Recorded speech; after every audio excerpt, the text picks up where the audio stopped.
welcome back. Episode 35 of Keeping It Real with TNL. I'm Coach Ty, and I'm here with the amazing Coach Lori. Hello, everyone. And today's topic, we're going to be talking about the truth about fitness programs. So one of the reasons that we're going to be doing this is because, we usually give you guys a lot of our health advice, proper food to eat, things that are going to help you there.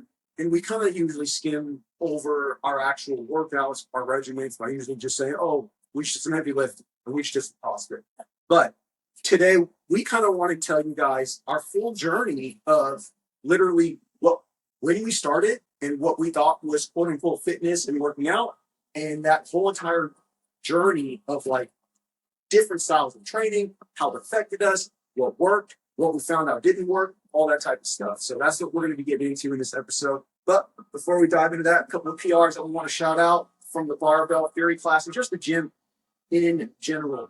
We had some huge squat clean numbers. Dan, he had pulled 255. He's new to CrossFit. Pulling a 255-pound squat clean is a big deal. Shout out to Julie. She had 190. We saw Bond with 225. We shared that. Yeah. Lori, obviously, PR'd as well.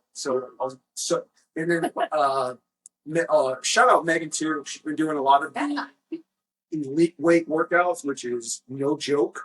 So, everyone, I just want you guys to know that we do not, just because we may not post it every day or mention it, we do see the progress that you guys have made, and we are so proud of you guys. Keep up the good work. Keep on showing, because our goal is to get you even stronger than where you even are right now.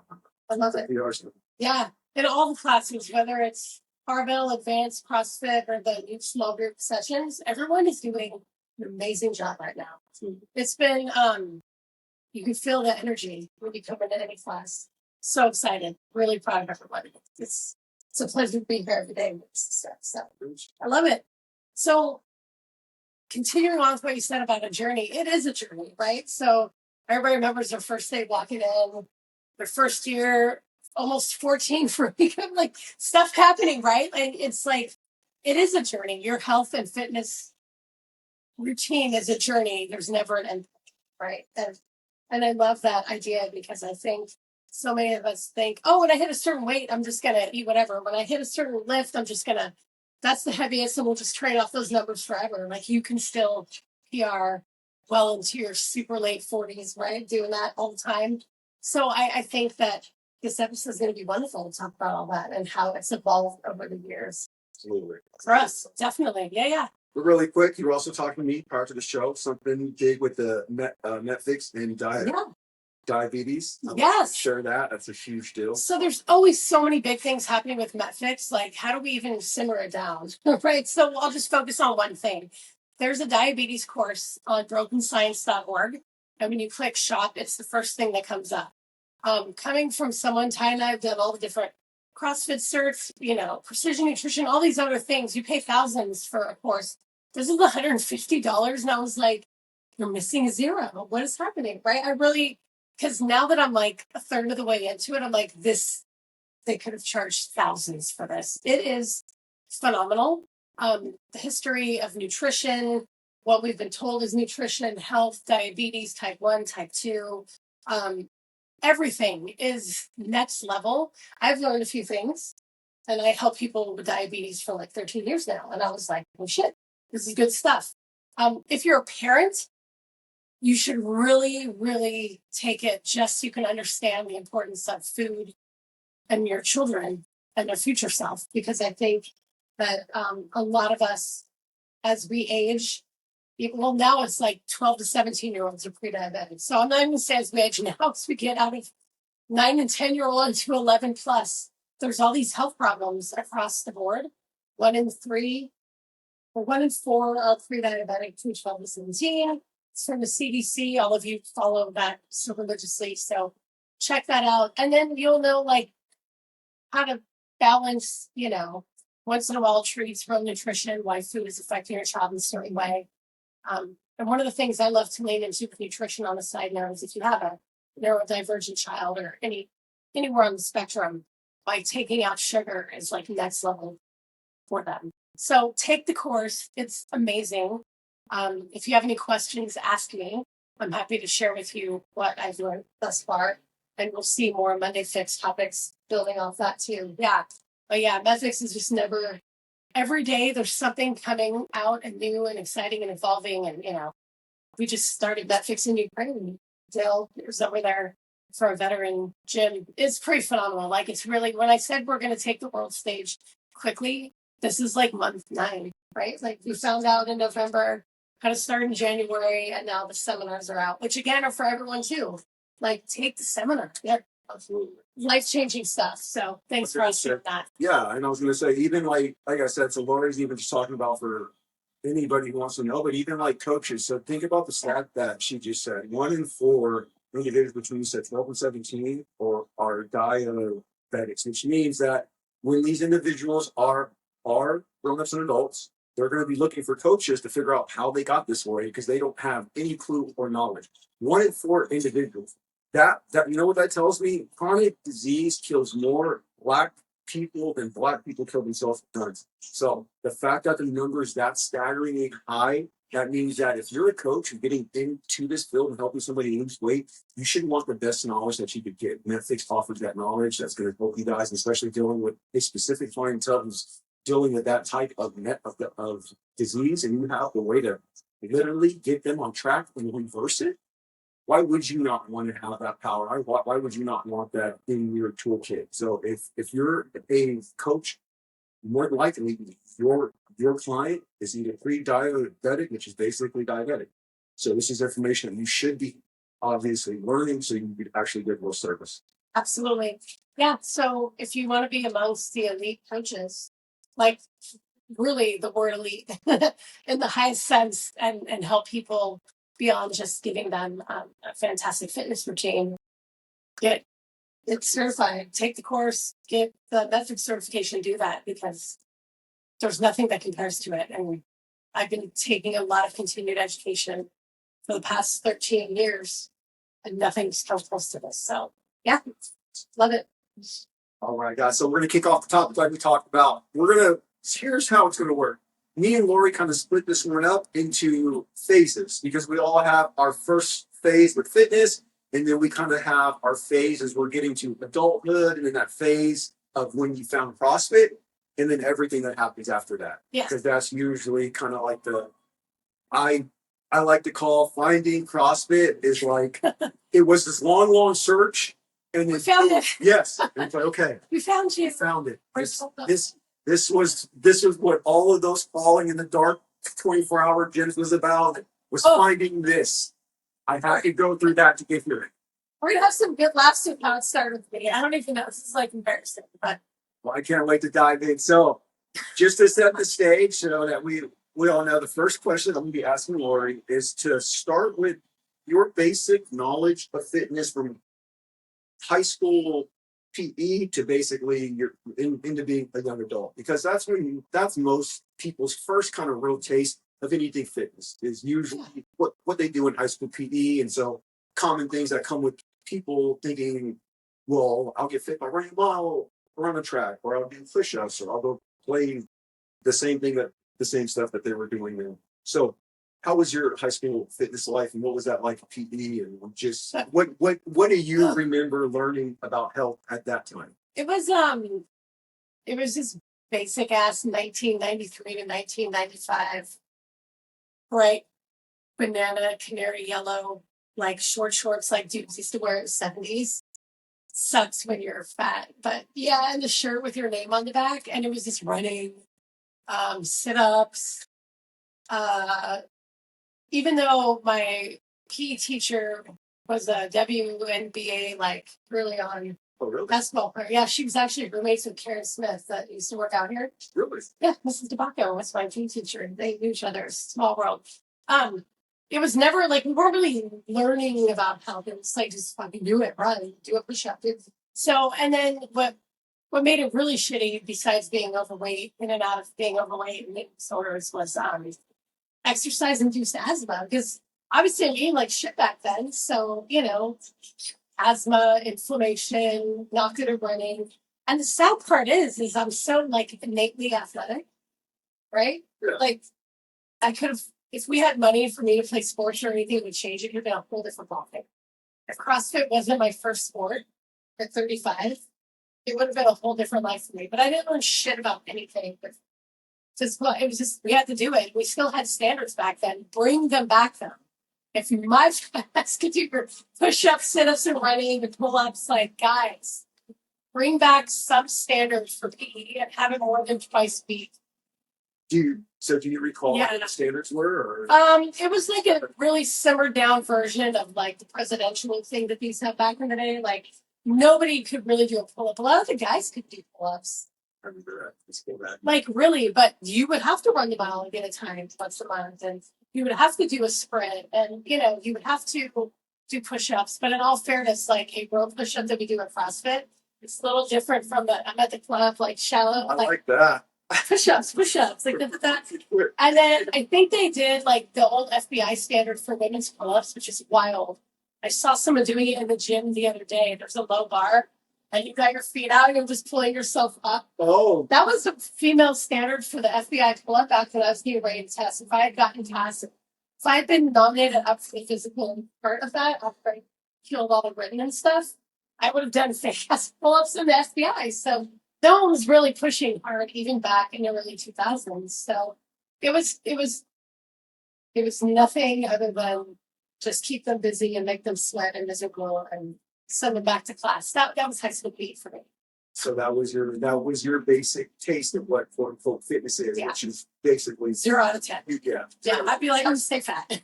That's what's crazy too, just knowing that you obviously have a WNBA coach. Well, not that's obviously not her fault. Schools have it. It's California. It's California. Yeah.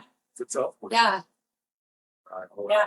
Very cool. All right, so let's talk about you, because you played sports and everything. So you have a whole different perspective on high school. Tell us about that. So I was a high school football player, and I was a high school wrestler. I was all Central Coast section wrestler. I was full ride scholarship to Florida at A&M, and I was also an all Central Coast State wrestler. But that said, the only reason that I'm laying it out isn't brag. I was all those names and had zero knowledge of fitness and health. And that's the truth. So I will tell you what I basically remember from my high school life.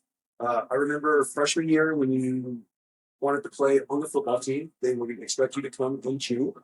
And you would meet the coach, and it would be the open weight room where they give you a schedule. It just literally was a calendar that said Monday, chest and tricep, Wednesday, squats, and I want to say like it was squats and like leg accessory work, so like leg extensions, hamstring curls, things like that. Wednesday, I remember it was shoulder press, and then more like just dumbbell shoulder press and military press. And then I think Thursday was deadlift, and then Friday was basically nothing. And so I was thinking when I saw this schedule, I was like, okay, this is perfect. Someone's going to come and kind of show me all these things. I just got out of the 8th grade. I can't wait. I literally walk in, the coach unlocks the door, opens it up, puts a thing down, and it's like, all right, you guys got hour and a half. I'll come back and close it up then. That's literally wild. So my coach was a sophomore who taught himself his freshman year, and he was trying to pass that knowledge that he had on to me. And that was basically this was how my school, over high school, that was my intro to basically weight lifting. I was taught by someone else who wasn't taught himself, and our coaches just expected us to know how to lift.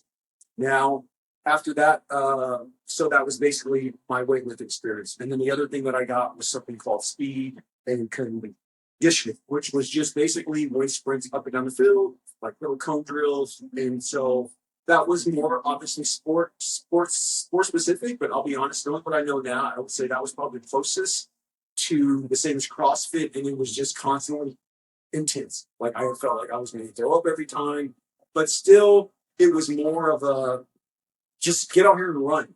No real knowledge of how to eat right.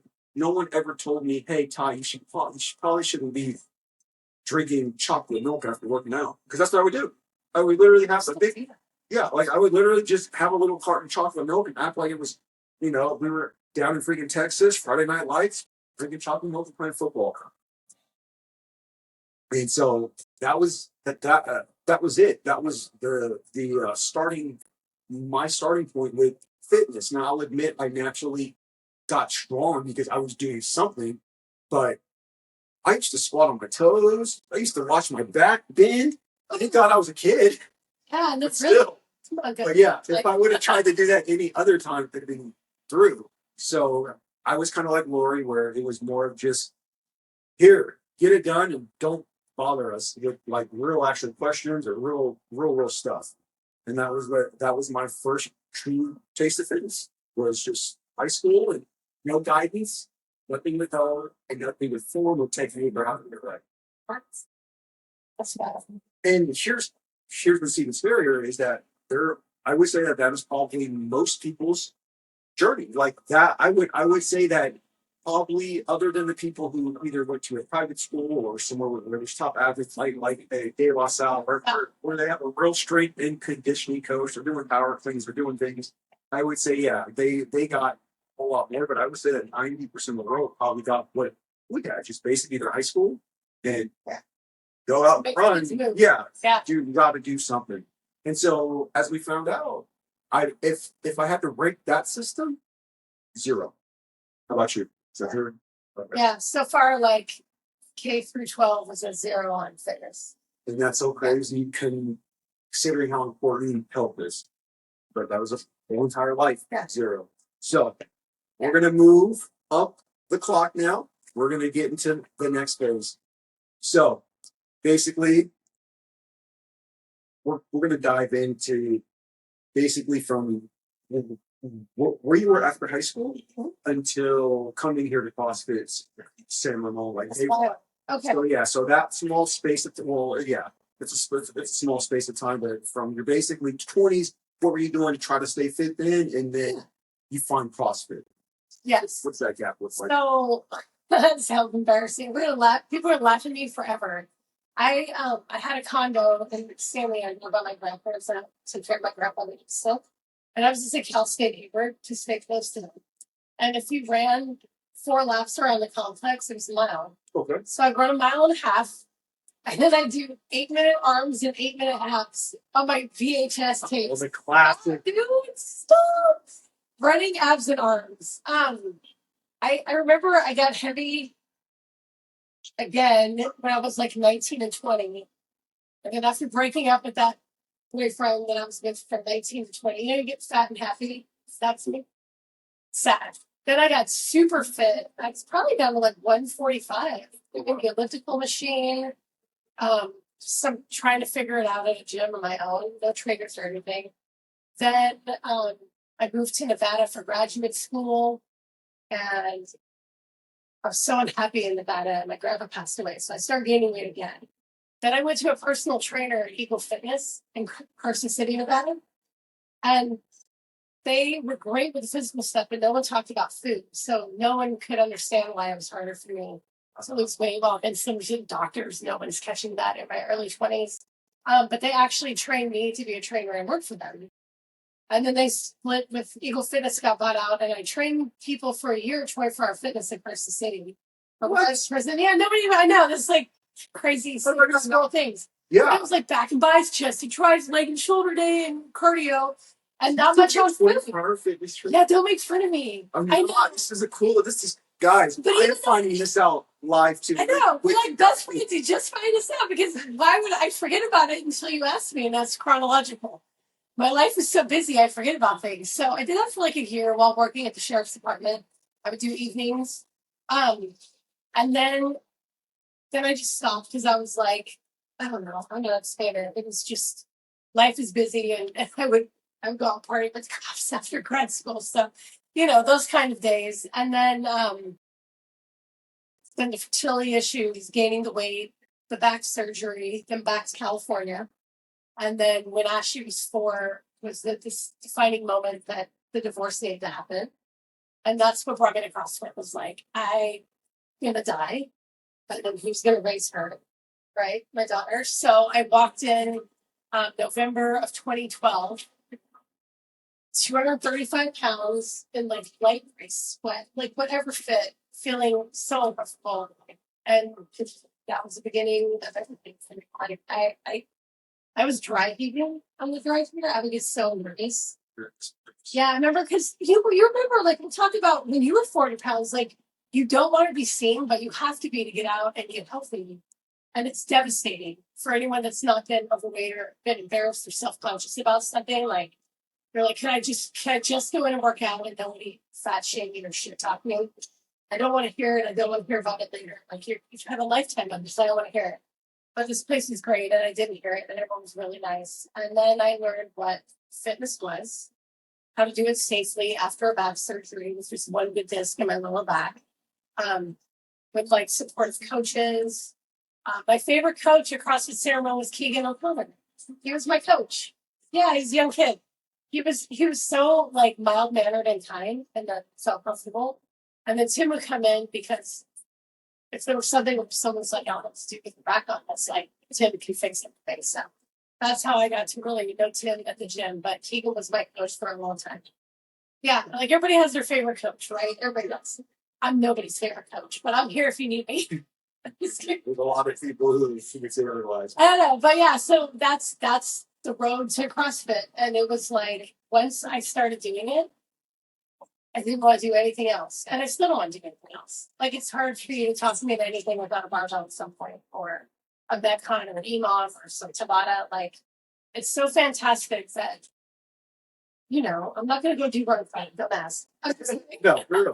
I'm running with a barbell, still not enjoying it, but it's not barbell, whatever. But yeah, so that was that moment of nutrition and fitness that from 0 to 35 had never been a part of my life until I walked into CrossFit Santa Monica, November of 2020. Yeah, really quick, just to kind of go back, let's just rate the time at People Fitness Place because you said you doing a training there. Scale of 1 through 10, how was that? Just it was, I mean, if I had nothing to compare to, I would learn some good stuff. I would learn how to isolate them up, do different things. But it's a lot of machines. And so it was just different. Yeah, and cardio and stuff like that. And you know, but it was just very different. It was definitely not classical physiology. But let's give it a 5 out of 10. Okay. That's fair. Yeah. Because something obviously happened. You were able to learn. It's something from it. It was more than high school. Your foundation. So let's talk about you. So you've got high school. It's a 0 out of 10. Now you're off to college. You're a collegiate athlete as well. And then you get into work, and then we hit the 400-pound stage. Here we go. Make some changes, and then you find your way across the segment. Yep. So my story is very similar to Lori's in the sense around that I want to say like 1920. I met a female, and I was with her for a long time, and she hit on the head. I just got comfortable. You know, it's that, hey, you just got off work. Let's go to Cheesecake Factory. Or, hey, so-and-so's doing something. Let's go out and hang out. Or, hey, it's a beautiful Sunday morning. Let's go grab some pastries and drive to Monterey and clam chowder. And that's what 20-year-olds do. They just stay everything in California. It's like, where can we go eat or party? Exactly. Where can we go eat and drink or best pizza, right? Clam chowder in Monterey. We've all done that. Right? And then to make it even worse, she just so happened to be a manager at Starbucks. So I was able to get as many caramel and strawberry frappuccinos as I wanted. And then when she would be off, since she worked swing shift, all the lemon loaf that they didn't sell, she just bring over my they take from all the pastries. I didn't even know this. I know this was like there you go. Right about 9, but yeah. Yeah. And so she would literally bring home the actual cardboard box of lemon loaf, Rice Krispie treats, croissants, the chocolate, everything that wasn't eaten. She would just bring, because I was at my grandparents' house, so obviously some was for them, just out of respect. And they would love to wake up in the morning and see that, having a Starbucks in their house. Yeah. And of course, we would literally turn on a movie, be like, grab some lemon loaf and milk. Okay, I gotta ask you a quick total side note. Have you ever had the cranberry bliss bar that they make? Okay. That was my favorite. And you know what made me stop eating it? When I became completely gluten intolerant. Really? Yeah, the health issue is the only reason why I'm sitting here today telling you I don't eat those. Well, now I wouldn't anyways, but that's what broke that. That was my fucking favorite thing. Like, you know, when you talk about pumpkin spice, and Yes. you're like, it's November 1st. Where's the bliss bar? I've been waiting for that. And that's why knocking after don't. Hey, I know where's he you're at? looking at forward. It's 3:45 in the morning. And you were it was like straight Dave Chappelle, like Big dude, I was like a meth head. Where's that primary bliss bar? And like a minimum, I'll call it out 5 times a week. I did not get big sitting back and just waiting for it to happen. I worked really hard on that. I was proactive. Okay, I'm sorry, but I started grabbing your arm for support of the primary bliss bar. But so you have your lemon balls, waking up, all the things. Yeah, so that's what led to me gaining 400 or getting up to 400 pounds. Yeah. Was basically comfort and not really watching food at all, except the point where it was on the fork heading to my mouth. That was the only watching of food I ever honestly did. Yeah, it's on the way. It's on the way. Yay! It's on the way. So. Oh shit! I'm gonna look at my food and I rate. Sorry, everybody's So what I chose to do to lose that weight, I would say, would be my own groundwork. And I'll be honest, it was a combination of what I knew from high school as well as what I thought would work. So my mindset then was, I'm fat, so I must need cardio. And that was my own thinking. This isn't a fact or anything. This was me making my own assumptions. And so the routine that I used to lose 200 pounds was laid out as this. Week 1, I would do 20 minutes of the elliptical. I would do 20 minutes at 8 o'clock in the morning. I would go home and I would watch an episode of Cops and I'd eat my eggs and I'd drink my protein shake, and then I would go back and do 20 more minutes because I was so big that I could only do 20 minutes at a time, but I was so hungry to lose weight that I was like, okay, if I could only do freaking 20, I'll do it in splits. And so I started out working twice a day, and it was just 20 minutes of the elliptical. I want to say week 3, you've already heard this part of the story. I saw a female doing a stair treadmill. She drenched in sweat. I'm like, okay, well, she's sweating way harder than me after doing 20 minutes on the elliptical. So I was like, let me try this. I lasted 2 minutes. Yes. Because I was I was that big. And so what I did was like, okay, I'm going to do 2 minutes on the stair treadmill and 18 minutes on the elliptical. And then when I come back for my second session, exact same thing. 2 minutes and then my other 18 on the elliptical. And eventually it began to get to a point where I got on the stair treadmill. I want to say by week 4, we were up to about 9 to 10 minutes. And then I would go do my 20 minutes on the elliptical. So now I'm getting 30 minutes of cardio. Good job.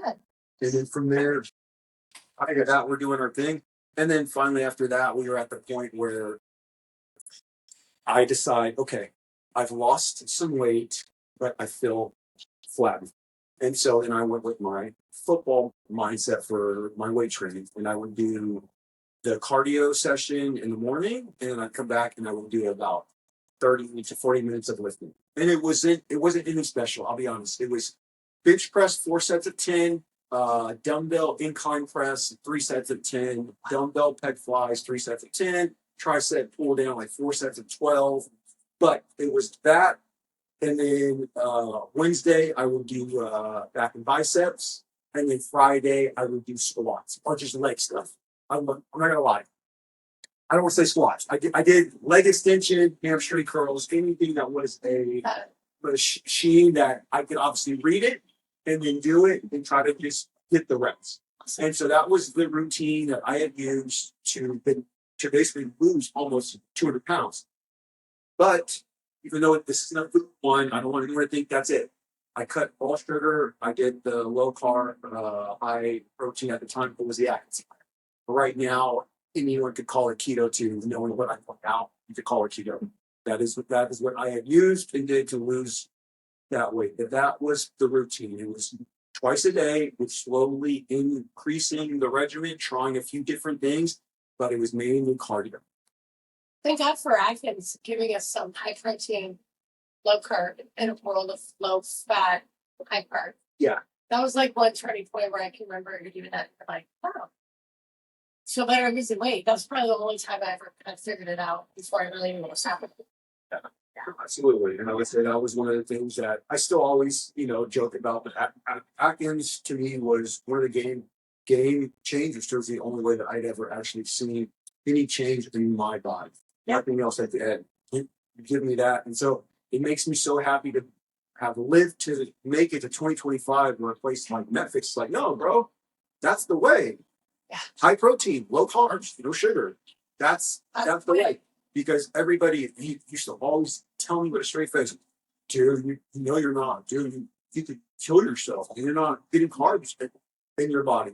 I used to hear all these little stories like, bro, no, that's not safe while they're eating taco the time. That's not safe. Carbs. Your body needs some carbs. When we were younger, your kids need carbs for brain development. They have to eat, muffins, and cereal, and all this stuff. And then you're like, gluconeogenesis. My body will make glucose in the absence of carbs. So you don't need to put them in your mouth. Yeah. So, that's total aside, but you hit the nail on the head with this. It's good stuff. And so that's basically how I was able to get that first 200 pounds. That was the diet. And it was those 2 sessions each day, no days off. No, that's a lie. I did take off Sundays, but I would at least go out and walk. Yeah. It wasn't far. It was probably a half hour of strong music. But That's good though. That was my walk day. And the other thing that I want to tell people too is everyone always talks about the time excuse. When I was doing this, I was working 16 hours in state period with 8 hours left to make the time. So I would sleep for maybe 4 and then work out the others just to get this done. That's what that meant to me. It didn't matter what my schedule looked like because I knew that was the schedule that I was on. That wasn't going to change. The only thing that was going to change in that time was going to be me by the actions of not complaining about what I don't have and trying to use what I get. I had 4 hours. I had 8 hours. I used 4 to sleep, 4 to work out. And so, like I said, that's how come, guys. Oh, no. I was going to say, I just hear that as an excuse. And guys, you have to understand the time's never going to be right. You're going to have to make time. But long story short, I would give that style probably the same as Lori's, like maybe a 5.6. And the only reason, if you would have asked me prior to CrossFit, I'd have given that like a 9.10. But because I know what CrossFit is and what it did for me, I can't say that that's the best way to go. And that's, No. Yeah, it had worked for its cause, but I was never as strong as I am now. I didn't have this actual body physique. I was still kind of like that strong, chubby, as I call it. It's like, like he's not sloppy. He's got some bulk, but he's not like me now. Yeah. And so I could clearly see the difference that CrossFit has had compared to that particular classic high, tons of cardio with very little actual real lifting. You will lose weight, but you will not develop true strength, and you will not truly see the physique that your body is capable of achieving. That's the truth. Yes. So you've lost 200 pounds while working your ass off in the prison. Like, you're a busy guy. Yep. And then let's fast forward. Now you're in the Bay Area, right? Yes. And then I remember the day you walked into CrossFit, just signed up for Unlimited. You said, like, do you know enough about, like, I didn't know you. I'm like, do you have any background in CrossFit? You're like, let's go. We can do this. So, and then that's where it all began. So tell us about when you walked in, what it was like here, and then how you break CrossFit. Oh, okay. So prior to doing CrossFit, the only reason I showed up at CrossFit, it was COVID. It was a gift from God for some, not everyone. We already had that talk, but for me, it shut down Fitness 19 in San Ramon where I was training. And the only place that was still offering classes was CrossFit San Ramon. When I first came to CrossFit, my only experience was basically everything that you guys now know. High school football, a little bit of me finding out, trying different cardio, and then I'm smacked out there. And this right here had made me feel, it's so hard to explain, but after the first workout, I was hooked. I loved the coaching aspect of this. I loved working with you and working with Tim because at the time there was you, Tim, and Josh, and I think it was either you or one. It was Jess was my first coach, and then after she was my day one, and I started having you and everyone else. And so I remember like I came in here thinking I knew something about fitness because I had lost 200 pounds. I had thought I knew everything. Like I've done something that most couldn't do. You know, CrossFit by far. I noticed after the first class, number one, I was not as strong as I thought I was, and it was scary to find out how weak I truly was amongst normal working people. Like everyone here was just normal dudes who could outlift me, outrun me, out everything me. And I had been someone who worked out 6 days a week prior, every day. And I didn't have this CrossFit strength. Not only that, I didn't have CrossFit. You and Tim taught me the importance of proper form. You guys taught me how to squat right. You guys taught me all of these things that I had no true knowledge of. I never learned in high school. I never learned on my own. Like this basically gave me a whole entire foundation. And all I literally did was CrossFit San Ramon programming for 6 days a week, Sundays off. And I want to say from June when I had signed up until September of that year, I think I lost like 35 pounds, and my whole entire body changed, and who I was as a person was beginning to change. Like how I looked at things, just the intensity and the things that I was overcoming in these workouts. Like for a kid who was used to doing 5 sets of 10 at bench press and maybe jog on the treadmill to come here and do like a Helen with a 400-meter run, 12, what was it, like 12 overhead squats, 21 kettlebell swings, like Pull-ups, pull-ups, and then for the first time doing overhead squats, falling on my butt, like it was just it was night and day. And so that is when I learned that the best style of training that I love, I prefer, is high intensity functional training. Yes. I'll call it rephrase. Constantly there on intensive functional training. Nothing has ever given me the result that I have that or no other style of training has ever given me this result. And so this is now me being here for 5 years. And if you look back to 2020 when I thought that my whole life had changed, there's been even more growth as I've gotten deeper into the CrossFit realm. So now most of my workouts are a lot more intense, but I will tell you guys about how I train now. But when I first came to CrossFit, it was nothing more than the class, and I would do it 6 days a week. And that right there changed my life entirely. So if you're someone who's on the fence or contemplating, will this CrossFit thing really help me? Yes, this will change your life. This will, and you'll get knowledge of fitness that me and Lori didn't get until years into our journey. You'll come in here and get that day one, and you'll actually have that as your foundation, as opposed to having high school coaches who don't care, regular gym stuff, pearls. You'll actually get something that's going to give you a real result that you can count on. But not only that, you're going to find that, yes, begin to look good, but you get to get true health and feel good inside. And that's something that CrossFit gave me that definitely else ever did. That's the honest truth. So now, your turn. Because there's a couple different spots here. We have your day one at CrossFit to getting married. Okay. So I usually, every time that we kind of sit and talk, I usually just hear, I started CrossFit and I was doing it for a while, and then I got married. Yeah. And so I don't really know. 2012 to 2000. Yeah. So November of 2012, close to a few weeks before Thanksgiving, and then I came in on Thanksgiving, had to do that like when we run in the line around the building. It's like that's run first run because you're in a line. I was like, oh god, running my back. Yeah, I came 7 days a week for months because we both discovered fitness when we walked in, but this gym is exceptional in meeting. So for a 100-pound overweight, crippled back, about to be divorced lady who's 35, it was a different, it was very scaled. So I could come every day, and I did.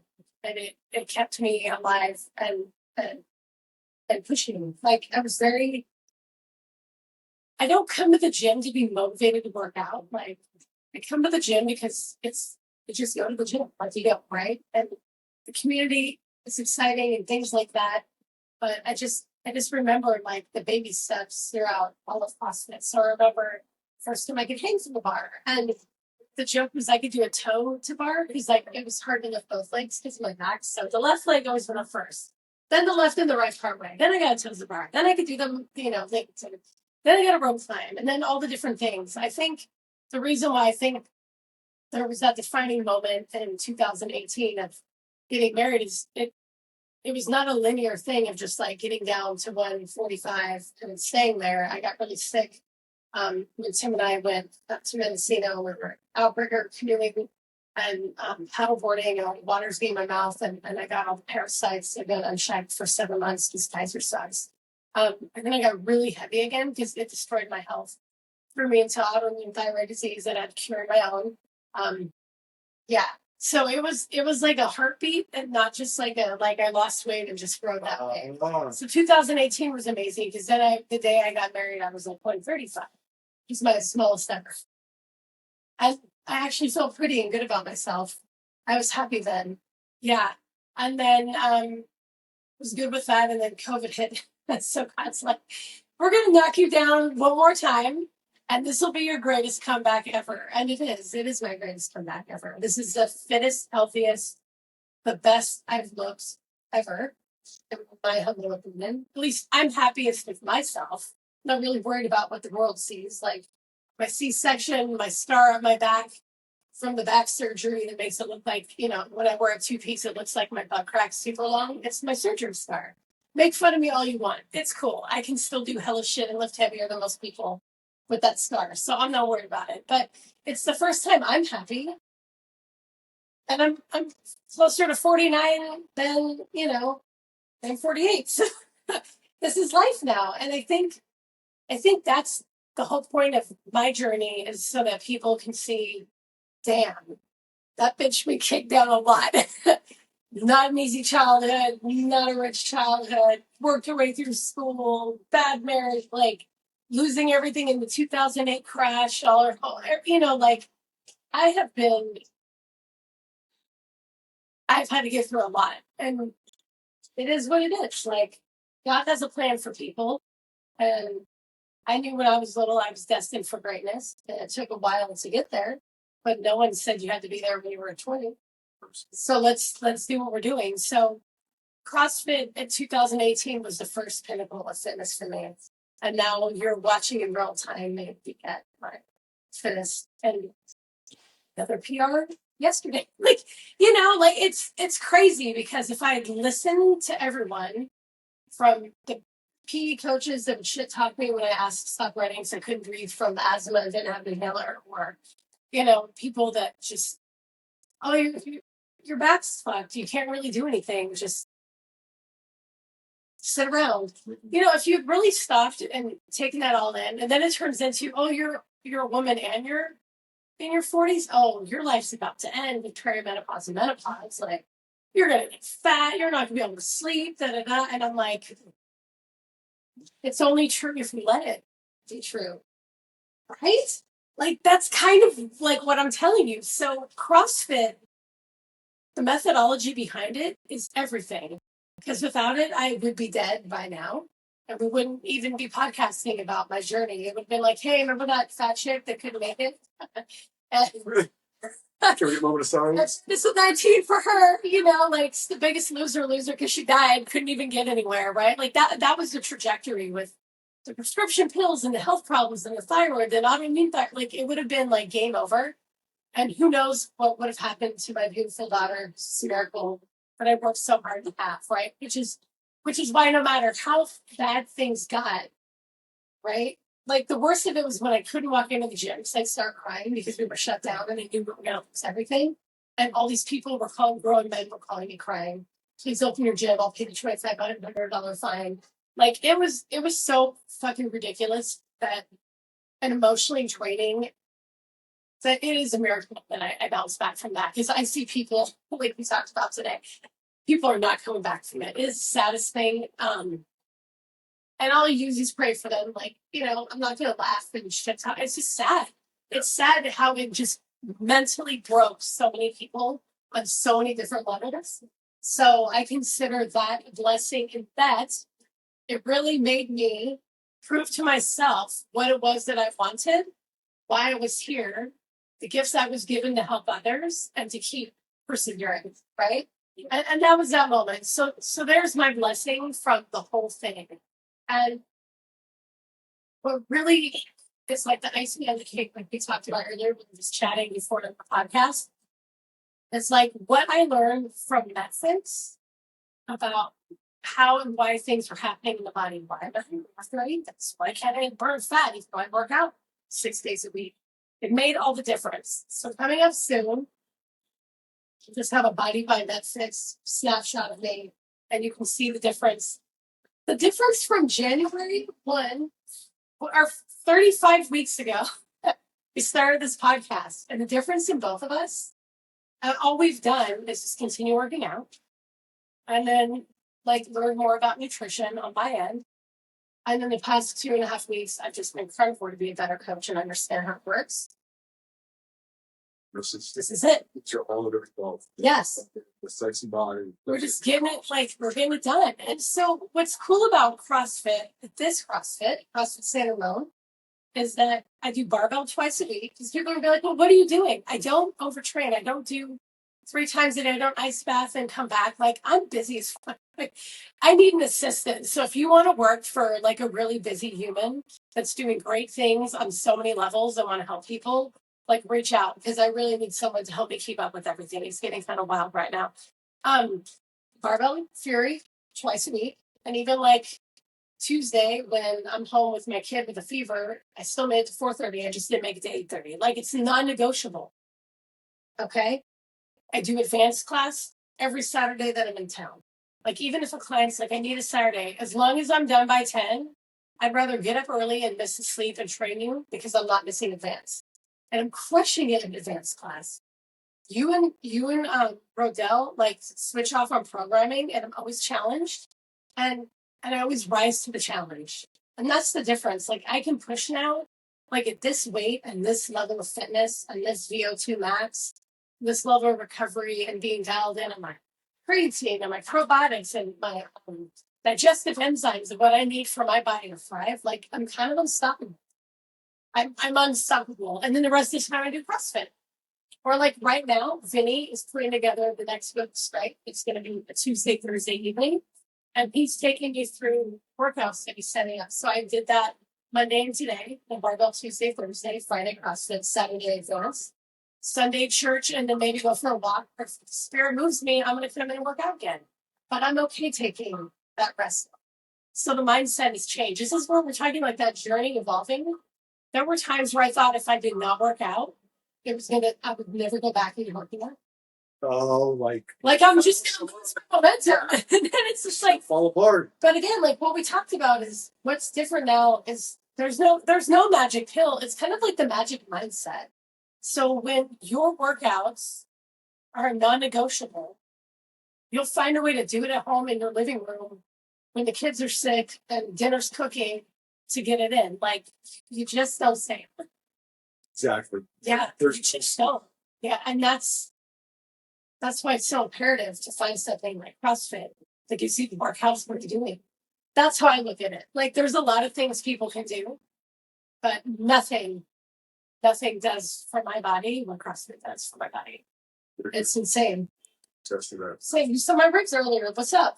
Striation. You got. So Lori's obviously lost a lot of weight, and she's put on nice lean muscle. She's starting to get the VV taper. We're starting to see nice striation, and that's not from starving herself. That's not from skipping meals. That's not from trying to cut water and act like she got a show. That's just from what she said. That's just eating on carnivore, just keeping away from sugar. Yeah. And consistently training, not making excuses, just showing up, doing the hour of work, working hard. I mean, how busy her numbers? You can busy as hell.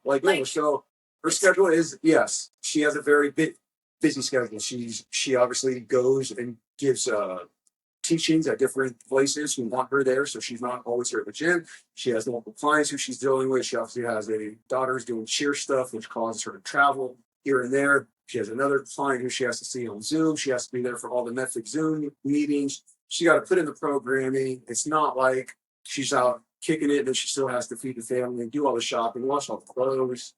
It's a pretty daunting task. And not only that, she still has to come here and put a smile on her face and make everyone else feel good about themselves, even though no one's always like, "Hey, Laura, you're killing it." And that's the one thing that people don't realize, like as a coach, that even though that's just her regular day, she now has to come in here and make sure that all of that means nothing. She gives everyone else all of her after that. So yeah, it is not something that the average person could probably do, but she's not an average person. But no, she definitely, I would not say, because everybody, as you talk about things, oh, you work at a gym, it's easy. No, it's even harder. Because number one, the minute that I grab a barbell, I'll have someone come up to me with like, "Hey, Coach Ty, hey, Lori, I know you're working out. I need you to put your barbell down. Can you come help me with this?" Yeah. And we're always there for everyone, but it's kind of like the for me, it's the office stuff. So I'm like, today after our meeting, I'm like, a whole page. I'm like, all right, let's find a time to get this done. And you got back to school night, like all these different things. The drive to Patterson Friday for with the cheerleaders there, like that's a trek. People who don't drive down I-5 in California don't know what's They don't know. right now. They don't know. But seriously, my point is like I'm not home chilling.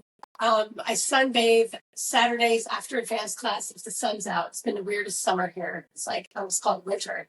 So find a way to treat your workout as if it's self-care, because then you're more likely to do it because we love our self-care. Let's talk about that. And then take it next level and be like, it's a non-negotiable. Like if I can't finish something tonight to work out, to get to bed on time, to get the rest that I need, then I'll do it first thing in the morning. Like you got to be able to shift. You got to be able to pivot because the stars will never align for you. To just be like, hey, I got kids, wife, or I don't have kids. I got a really important job and side hustle. Whatever it is always important. But when you're sick and not healthy, you can't do any of that. So if you don't put your health first, which is getting into the gym and working out, that's what we're talking about today, that aspect, you can't do shit. Like can't. Everything tanks. Everything is gone. Once your health goes, everything, nothing else ever will matter again until you get it back. And remember clawing out of that hole of obesity? Like for me, that and then autoimmune disease, like it's like Silence of the Lamb, fingernail breaking off, trying to get out of the well. Yeah. If you haven't seen that movie, who are you right now? I don't even know, but it was just like, throw me down a basket big enough to get me out of this instead of just the lotion in it. Like, it puts the lotion on its skin. Or else it gets housed again. So throw me a bone. And he did. That was that too. But it's so hard. The worst time to give a shit about your health is when you've lost it. Absolutely. So, hopefully this helps you think about all of that. So I will end it then. Lori just said what she's been doing. I'll give you guys this brief rundown of what I've been doing for the past year because my routine has changed. But so let's just start. Number one, I still do CrossFit. So that will not go. The only difference between me now, and I want to make this clear, this is my own personal mission. I'm not recommending anybody do this. This is where I have reached in my own personal fitness. My regimen now, I do an hour of CrossFit with the 6:30 crew, and then I'll do a 30-minute EMOM after that. And my 30-minute EMOMs are intentionally usually things that I don't want to do because I know that is going to be the battle. I am at this point in my life where I'm trying to become as disciplined mentally as I can. I'm trying to learn to control my thoughts in a way that I've never been able to. And I'm trying to see what happens if one man can carry out certain tasks consistently for an entire 365 days without fail. What does that result look like? We're at the 9-month point right now of what that result looks like. That's the same time. That's the same amount of time it takes to make a baby. But not only that, there's something that's going on in the background right now that's been accompanying this lifestyle that I'm not going to speak on, but in about a year or so, you guys are going to see what was taking place while I was also going through this process of making myself a better person, a different person, a stronger person. But it's basically now I wake up, I do Tim's programming, and then usually my EMOMs, it usually consists of uh, one lift, 10 burpees, and either GHDs or some cardio. So let me lay it out. So on Monday, I think we did minute one was 7 thrusters at 115. After that, 10 burpees. Then after that, 10 GHDs. And we just ran through that for a 30-minute EMOM. I got some good core work. I got to work my thrusters. I got my burpees in. This morning, I did kettlebell RDLs with the 70s because I find that I get a lot more actual isolated hamstring work that I usually wouldn't get on a normal deadlift. I actually only work the hamstring. We did 10 burpees, and then I did 10 cows on the assault line. And so once again, it's still just a minute one, minute two, minute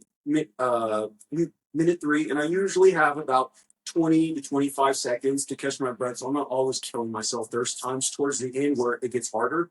But how this has helped me out in the long run is now when we're in advanced class or when we're doing other workouts, I find myself able to go faster and I find myself not getting as tired. Not only that, I find myself able to lift more weights. But this is what I chose to do because I knew that I was at a point where I wanted to reach a different level. And I was willing to sacrifice that 30 minutes. But what people don't realize, I do that 5 days a week. So let's really do the math. That 30 minutes starts to add up over 4 weeks. And you could see the change in the body and everything else. And the other thing that I've learned during these 30-minute EMOMs is how to talk to myself and have good conversations. Every single burpee, it's one, and I freaking pop up, I'm the best. 2, I'm the best. 3, I'm strong. 4, I'm ready. And because I've been doing it now so long, I don't dread the work, and I just try to find, can I keep my mind how it is all day? Even when I'm going through this terribleness, this suck, I want to stop, I want to go home. I'm like, no, I'm strong. I can keep on going. I feel great. I love how discipline feels. That's the conversation that I have in my head during these workouts because it's so easy for me to go back to the old thinking of this sucks and it's terrible. And obviously, I know what that causes. That way of thinking when I worked out was the reason that I could never just go as long as I have. I now see this as something that makes my day and not something that's a chore. I now get gratitude at the fact that I'm able to move my legs. I'm able to lift these weights. I'm able to run this far because there's someone who would give anything to be able to do that. There is somebody right now who is sitting who would never know what it's like to have the wind blowing on their face in the run. There's someone who will never know what it's like to be able to drop down and pop right back up. There's a kid who is basically stuck in a wheelchair their whole life. They'll never have any of these moments. And so that's why, for me, working out is not a chore. This is a gift. This is truly a gift that not everybody gives. And it's even scary because I know people with perfect health who want to do anything. And that's the sad part because there's someone else who would give anything to have your perfect legs or perfect arms held. There's a kid in the youth class who has kind of a messed up hand. That kid's in here with a positive attitude. Every youth class killing. That kid inspires me because he has every reason not to. Every reason to be like, this is stupid. Why am I here? I can't even hold the bar. He does all the movements too. He's amazing. Yeah. That's serious stuff. So like so that's how come like one of the things that's going to help anybody who's listening is you guys don't understand the importance of shifting your mind. You need to renew how you're viewing things. If you view this as a chore and torture, it's hot, it's this, your mind begins to obviously think about working out as that, which is why you don't last long. Because you see it as like some slavery of some sort when it's not that. You're able to. Hell, if you have the money to afford a gym membership, you're in a pretty good spot in life, I would say. Yeah. So it's these things how you just have to kind of look. But to wrap it up, as I've gotten deeper into this, obviously I've changed my approach, but my approach matches someone who's been doing this for 15 years. I started losing all that weight in 2012. We went up to what now? 2025. So I'm on year 13 of this. So I would say that, yeah, at 13 years, this is why mine is a little bit different than average. But the point is, it doesn't matter where you start. You just got to start doing something, and the rest will come as you keep taking steps forward. Yeah. If you would have told me, Lori, that this is where we would be when we started CrossFit, I would have, yeah. If you would have said that you'd be doing 30-minute EMOMs daily with burpees and thrusters, they're like, what are you talking about? That's not, no. Yeah. And so that's where people don't realize that this is a journey that you have to take the steps and keep going. Keep going, yeah. Keep going. Because it grows a bit to you. That's the beauty of CrossFit. You don't outgrow it. Yeah, you and don't. The mental strength and the physical strength are like, if you're really doing it right, they just parallel each other. It's wonderful. Exactly. Yeah. I would have, if you would have told me, excuse me, like, oh no, my early 20s that I'd be here one day, I'd be like, dude, you're just an idiot. I would have called you an idiot and laughed at you. Like, honestly. I would have not, and I would never call you an idiot because you're not. But I'd be like, where'd you come up with this? Yeah. Did you call Miss Cleo? Yeah, exactly. That's some bullshit. And then here we are. So who's the sorcerer who told you this? Merlin? You actually speak to him? Where did you get this info from?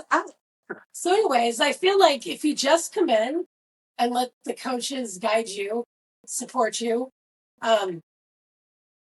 programming is excellent. Tim's been doing it for 17 years.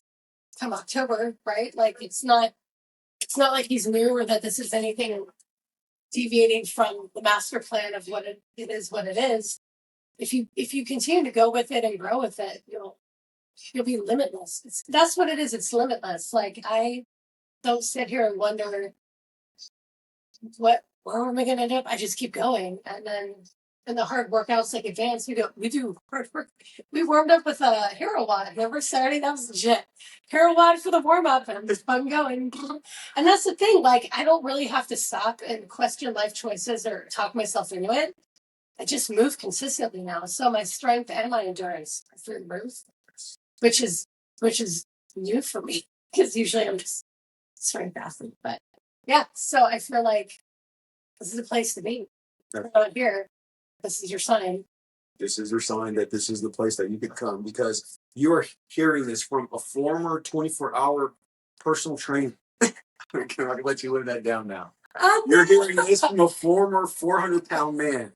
There is nothing that we've done along our own journey that has done what CrossFit has done and this level of training has done for us, which is why we back it totally in because we've actually tested so many other ways of doing this. That like CrossFit isn't paying us to say this. Hell, she's a method. We're not worried about any of that. We're just trying to give you guys solid information and just be like, look, we've already tried everything.